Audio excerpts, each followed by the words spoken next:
Greetings everyone, and welcome back to Pep Organ. Today I'd like to talk about the music that I've selected as music director at my church in Chatswood in Sydney.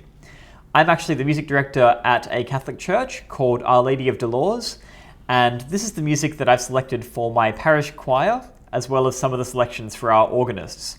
I thought I'd share this with you today because Easter is actually a very busy time for me, particularly with with the church and all the music, and it's interesting to share what we actually do. Of course, all the music directors and organists typically just play in the one church, so they don't really get to see what else is being done in different places. That's been slightly changed in recent times due to the advent of live streaming, but with that said, it's still nice to see what's happening in advance, talk about it, and maybe actually run through my decisions and how I actually came to them for these services that are coming up. So the one we actually will start with is Palm Sunday, which was yesterday. It depends what time zone you're in when you're watching this, but Palm Sunday was yesterday, and I'm going to show you what we did for Palm Sunday. So keeping in mind that this is Catholic music, but maybe equivalent, maybe some of these hymns may fit into other denominations, of course, as well, and some, of course, come from other denominations, but are hymns that I really love.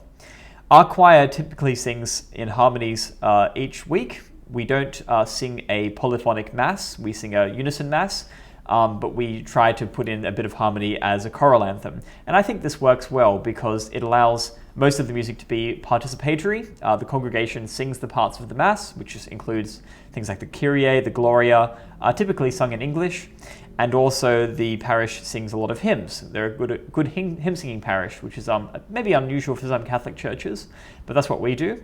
And then there's a slot there during communion or sometimes offertory for the choir to sing its own work. And of course, the beauty of that can be appreciated without participation.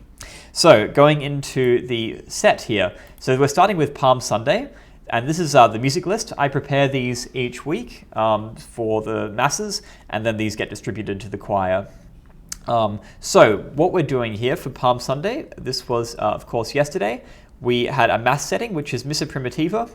If you don't know that one, that's basically one of the chant mass settings. I think it's 17, maybe 18. Don't test me on that one. But and that's sung in English. Then we had a processional. That was the mass setting, so that goes within the mass. Then the rest of this is in order, essentially. So we have a processional antiphon, which was basically on Palm Sunday. There's an introit before the priest enters the church. So this was sung, and this was a piece that I wrote. It's called Hosanna to the Son of David, sung in unison by the choir, just a grand kind of big introit, not too long either. That led into the entrance hymn, which was All Glory, Lord and Honor, a classic Palm Sunday hymn. The responsorial psalm was sung unusually for our church without any organ, and I think that really helps sort of highlight the significance of Holy Week and the sort of seriousness of what's to come. And also that fits the text. Following that, we have a standard gospel acclamation that we sing, which is during Lent. Then we have the offertory hymn, which is Ride On in Majesty, another popular one for this time of year. For communion, we sang a bit of Taizé, which was our bit of harmony, and this was Jesus Remember Me. These are good because they aren't too taxing to listen to. They are simple, they're easy to teach. I think we basically learned this one immediately. The choir was able to basically sight read that, which was quite impressive, given that I think about a year ago they wouldn't have been able to do that. So we sang that as our communion anthem, and of course those can be sung and joined in by the congregation as well if they wish to. After that, we have a communion antiphon. At the church, we sing a piece of Gregorian chant each week, which is from the book Communio. So this is in Latin with a translation on the PowerPoint slides, which are projected so people can understand what's being sung. And usually that's just sung by one person. So that was me yesterday, but sometimes it's someone else. Then the Thanksgiving hymn is O Sacred Head Surrounded. And then the recessional was Lift High the Cross, which I absolutely love.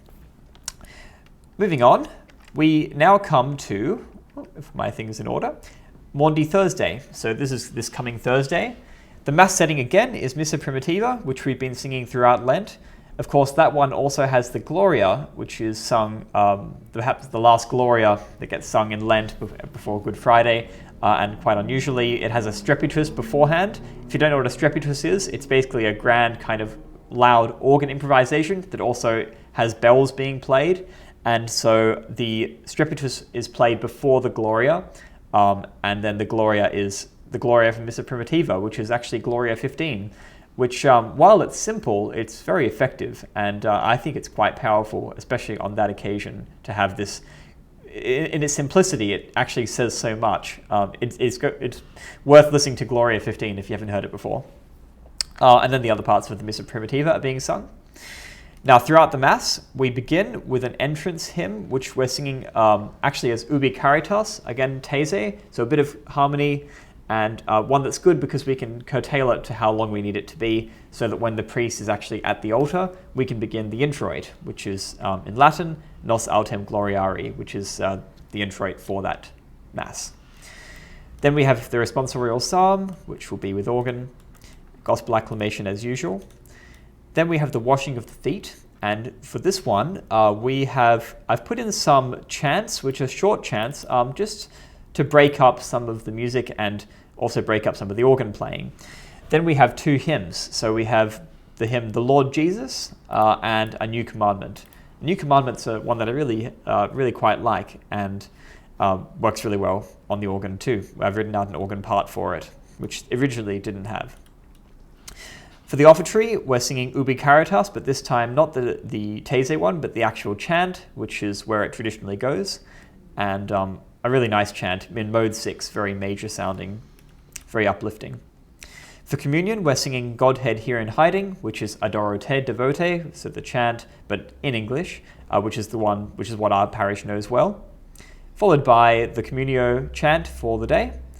And then for Thanksgiving, we have our choral anthem, which is called Remember Me, and it's by Deborah Governor. It's a modern piece, and I think it fits really well into this service. It also helps to lighten it up, because I do notice that there's a lot of chant I've put into this one, and so it's good to have that as a more gentle piece during the Thanksgiving. The recessional then for Maundy Thursday is a recessional where the host is brought outside. So that is when there is the singing of Pange Lingua Gloriosi, which ends with the final two verses of Tantum, which are called Tantum Ergo. And those two verses get, usually they get just sung when the sacrament is outside, which is what we're doing. But the one change we do, which other parishes may not do, is that we actually change the tune at that point. Instead of singing the classic one of Tantum Ergo, which is probably the well-known one, we sing one that's in mode 4. And it's a really beautiful one, and we actually sing that one from that time onwards until the end of Eastertide, so that gets us through all the adoration services have the Tantum Ergo in mode 4. And go and listen to that one, go look for that one if you can find it. It's quite niche though. After the Mass, then we have a Holy Hour, which is outside, and that's 1 hour of music, all devotional and just sung with a piano outside. So that'd be quite nice as well. Moving on, we then have Good Friday. So Good Friday is an unusual Mass in the way that it's structured. There's sort of a curtailed opening, which then leads into a very lengthy Passion reading, of course. So with this one, we start with an unaccompanied psalm, which really helps set the mood that there's not going to be much organ on this day.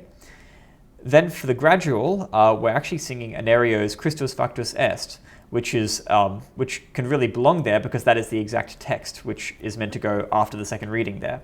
And we're only going to sing the first section just to keep it short, but we're not going to miss out the whole piece, which is so beautiful, so we're actually going to sing the whole thing at communion. In addition to that, on Good Friday, there's the Adoration of the Cross, which is starting with a cantor who sings the Come Let Us Adore as the response. Then we sing the Reproaches, which is one that I found online. This is basically the Latin traditional chant, but to an English translation. And that will be broken up with some short interludes on a reed organ, which basically I think works in the context of it because it can get quite heavy and bogged down if we just keep singing the chant. After that, we'll be singing a hymn, which is called Mary, May I Weep With Thee, which is actually a hymn that I've written, both the lyrics and the tune and the harmony. and this is going to be its premiere. So perhaps I might share that with you guys later. It's a hymn to Mary, and one that I think really fits, particularly in the context that our church is called Our Lady of Sorrows, and this is a hymn about Mary in the context of Our Lady of Sorrows. So one that works well for Good Friday, but also for her feast day, which is in September. Then we have the communion anthem, followed by a communio chant, a simple one, and then Thanksgiving, which will have When I Survey the Wondrous Cross, just with very soft organ, which concludes the service with no recessional music. So I think that will be quite special, even though it's quite simple in its kind of construction. So then we move on and we come to Easter Vigil, and the Easter Vigil is, of course, the moment where Christ is risen. And in the Catholic Church, we do this in the evening. And I know in some Anglican churches, they do it early at dawn, but we do it in the evening at 7 p.m. And it begins with the blessing of the fire and the singing of the Exultet, which is going to be by me. Actually, I'm going to be singing this one this time, but it is the traditional chant, the one that comes directly from the Missal. After that, we have 3 psalms. And I like this structure for the psalms being gradually to build up in excitement and also in joy. So the first one begins unaccompanied with no organ. The second one has organ, and then the third one has even more organ. Then we have the Gloria, which comes back, and it's a strepitus again. So in other words, a very loud improvisation on the organ, which will be played by one of my organ scholars. And then that leads into the Gloria, and this one will be the Mass of Our Lady. This is a mass setting, a unison mass setting that I've written for our parish, and it fits on the day because we want everyone singing along. Then there's the Gospel Acclamation, which is the traditional Alleluia, gets sung 3 times. The Baptismal Liturgy, which features Vidi Aquam, the traditional chant for the sprinkling rite during Eastertide. Then we come to the offertory, where we have a hymn. Again, just brings out the joy by singing Alleluia, give thanks to the risen Lord. Quite a popular one, and again, one that we want people to sing. So picking something that is popular does go well. Then for the Sanctus and Agnus Dei, for this occasion, I wanted a bit of Latin to maybe offset some of the other English that is being sung. So this time, we're going to be singing Mass 1, which is the traditional chant for Easter, Mass 1. Then we have, for communion, we have a choral anthem, which is Wood's This Joyful Eastertide. Really nice piece. I love it. And we're going to do it unaccompanied. Hopefully, I think we will be able to pull it off. Sometimes we might need the organ to come in to assist, but at this stage, our choir is pretty good, and they're able to keep good pitch as well. Following that is a communion antiphon, then a hymn, O Sons and Daughters. There's a whole 9 verses to this, but I just realized that was, when I did this last year, that was too many. So we only need 4 verses of that one. And we finish with a recessional, which is Yours Be the Glory, the traditional hymn. Slightly modernized the English text, but the still beautiful tune, which comes from Handel. And then one of our organ scholars will play Vidal's Toccata, which is one of my favorite pieces for the organ. So that's Easter Vigil. And then finally, we come to Easter Sunday itself, which is the big day, one where we can really celebrate all of our musicians. So it's actually opening with an organ prelude, which is Arrival of the Queen of Sheba, a really joyful piece, and maybe not one that's traditionally connected to Easter in any way, but in my experience, after thinking about this long enough, is that we really just want pieces that are accessible and beautiful, and the exact suitability of that piece to that occasion may be trumped by the fact that it's actually just really approachable and really grand way to begin the Easter Mass. So that's what we've actually put down for that. Then the entrance hymn is Jesus Christ is Risen Today, and Resurrexi, which is the introit. We then have the sprinkling rite, as usual, Vidi Aquam and the Gloria, the Mass of Our Lady. There's a responsorial psalm, which will be sung in harmony with 4-part. The sequence, Victor Me Pascali Laudes, for the day. And the Gospel Acclamation, which is a mixture of Vulpius and my own concoction. The Vulpius being the Alleluia tune, which some of you may know. And that's going to be sung in 4-part harmony as well. Then we have some baptisms. and the offertory hymn, By Your Kingly Power. This is an Australian hymn and one that commonly gets used around this time, very appropriate for the day. For the Sanctus and Agnus, we're going to be a bit more ambitious this year, and we're going to try and sing, well, not try, but we're going to successfully sing Hassler's Missa Secunda. So that's going to be in Latin, and a really nice way to showcase the choir. Again, unaccompanied, so really focusing on tuning and staying together for that one. We then have, after that, our communion, which is this joyful Eastertide again, which we would sing for the Vigil as well.